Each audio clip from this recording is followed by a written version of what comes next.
અરવલ્લી શું કરે છે? એક તો ત્યાં પહેલેથી જ વરસાદ બહુ પડતો નથી. કેમ નથી પડતો? કારણ કે અરવલ્લીની ઊંચાઈ બહુ વધારે નથી, અને જે વર્ષાઋતુનો પવન હોય છે તે પણ અરવલ્લીને 90 અંશના કોણે સીધા નથી અથડાતા. તે અરવલ્લીને ઓબ્લિક રીતે અથડાય છે, એટલે બહુ વધારે વરસાદ થતો નથી. બે કારણોથી. એક તો અરવલ્લીની ઊંચાઈ ઓછી છે, અને બીજું વર્ષાઋતુના પવનોનો ટકરાવ સીધો નથી. પરંતુ તેમ છતાં અરવલ્લીમાં થોડો તો વરસાદ થતો હતો, થોડો તો થતો જ હતો. વરસાદ થવો માત્ર પૂરતો નથી, કારણ કે ભારતમાં વરસાદ સાથે એક ગરબડ બાબત જોડાયેલી છે. શી વર્ષાઋતુ વર્ષમાં ફક્ત 3 મહિના માટે જ આવે છે. ઘણા બધા દુનિયાના દેશ છે જ્યાં વાર્ષિક વરસાદ લગભગ સમાન રીતે આખા વર્ષમાં વહેંચાયેલો હોય છે, એટલે દર મહિને થોડો થોડો વરસાદ પડતો રહે છે. ભારતમાં એવું નથી. ભારતમાં મોટાભાગનો વરસાદ જૂનથી લઈને સપ્ટેમ્બર વચ્ચે સમાપ્ત થઈ જાય છે, અને તે પણ ખાસ કરીને જુલાઈ અને ઓગસ્ટમાં. આનો અર્થ શું થાય છે? તેનો અર્થ એ છે કે બાકીના સમયમાં વરસાદ પડતો નથી, એટલે પાણી બચાવવું પડે છે. વર્ષાઋતુમાં જ બધું પાણી વરસી જાય છે, અને એ જ પાણી આખું વર્ષ વાપરવાનું હોય છે. પાણી બચશે કેવી રીતે? પાણી ત્યારે જ બચશે જ્યારે તે જમીનની અંદર જશે, ત્યારે જ ગ્રાઉન્ડ વોટર રિચાર્જ થશે.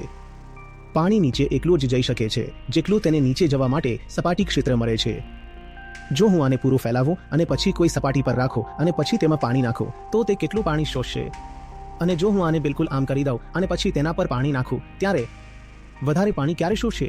જ્યારે તેનું સપાટી ક્ષેત્ર વધારે હશે ત્યારે. હવે પહાડી સપાટી એવી જ હોય છે, અસમતલ, ઉબડ-ખાબડ, એટલે શોષવા માટે સપાટી ક્ષેત્ર વધી જાય છે.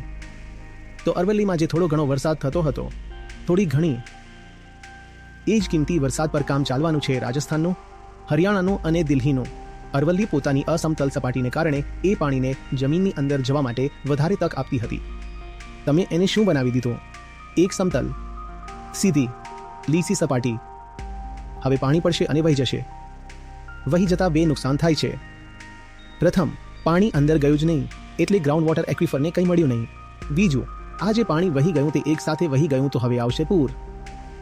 જે પાણી સપાટીમાંથી નીચે જવું જોઈતું હતું તે નીચે જવાની બદલે એક સાથે વહી જાય છે, કારણ કે વર્ષાઋતુ એક સાથે 2 મહિનામાં આવે છે.